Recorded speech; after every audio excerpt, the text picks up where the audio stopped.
Okay. Are you okay? Okay. First question.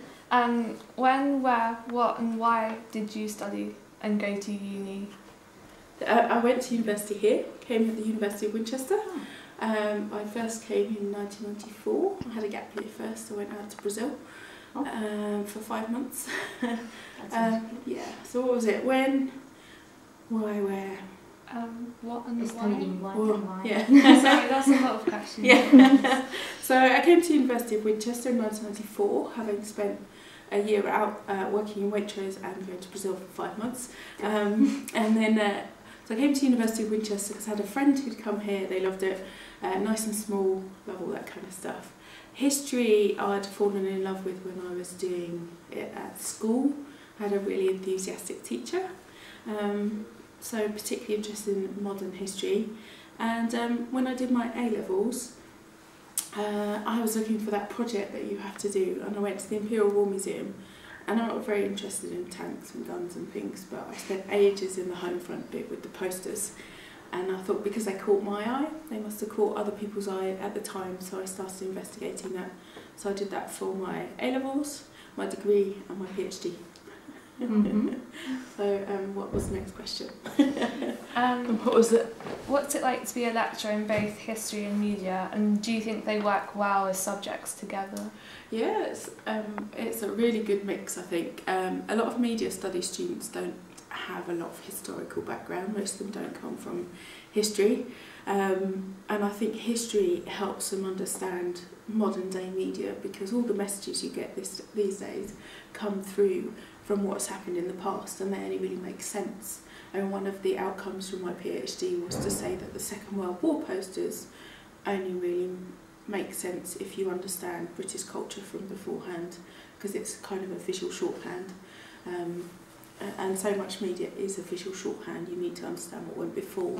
So I think the two go really well together, and I enjoy having the mix of teaching. It's really nice to challenge history students to think a bit more conceptually maybe, and get media studies students to think a bit more historically. So I enjoy it, makes a good mix.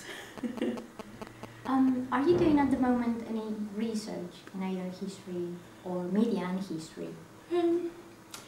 Working on a particular thing, books, articles?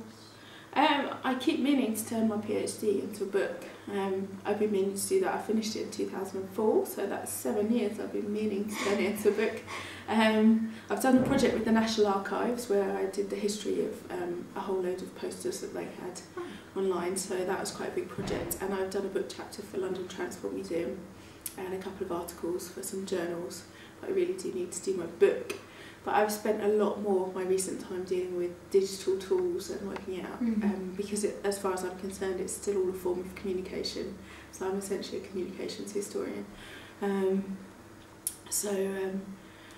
Yeah, I do want to get back in and write a bit more, but I'm still blogging about, particularly Keep Calm and Carry On, because I wrote about that for background for my PhD.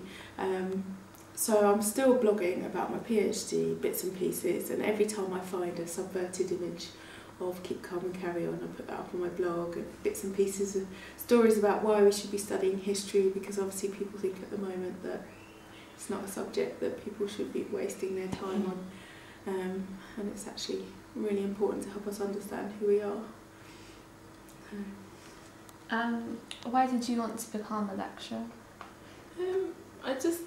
I just love the whole kind of light bulb moment when someone finally gets what you're kind of talking about.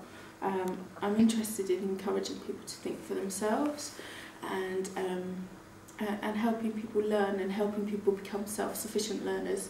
So that's why I want to teach at university level, because it's not compulsory. So you get people who've chosen to study the subject, so you hope they're then going to be fully engaged, fully motivated, do all the readings you said, and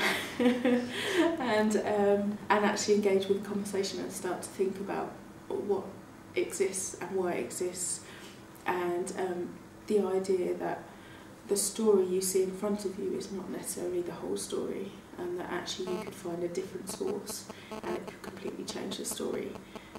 But it is the idea of history of stories, love stories. Is it any part of your job that you actually think difficult to deal with, or that it's annoying?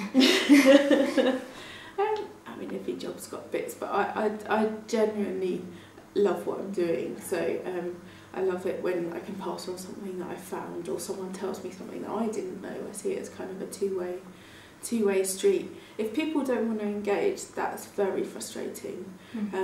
So, you know, particularly if we set maybe essential readings and the whole seminar is built on the basis that people have done the readings, and if people haven't done them, it makes the seminar really hard work for the people who have done it and for the tutor trying to draw it out.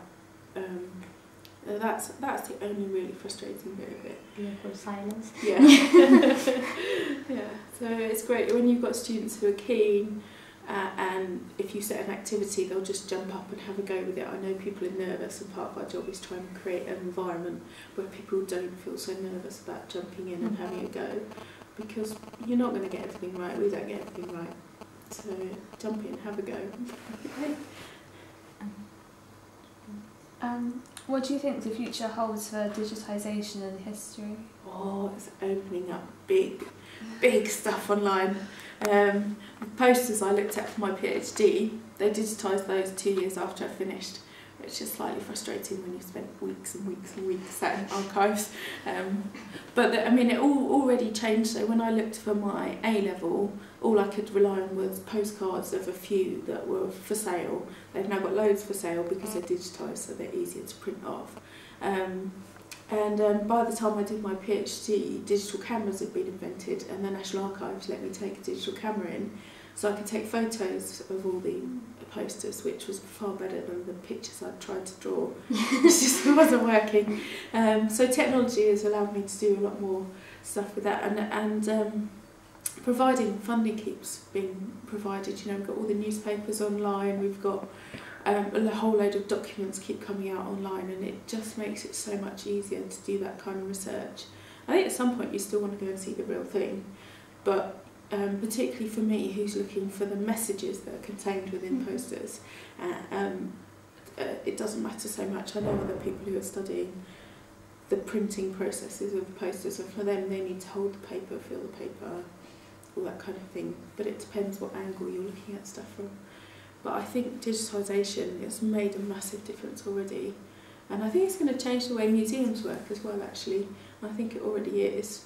I think you can do far more things in a museum, more interactive, more options, so you're not standing looking at objects in a case. You can contextualise them more. People can be more, once they move from 3D to 4D, which they're already talking about, we might be able to go in and have even more interesting interactive experiences.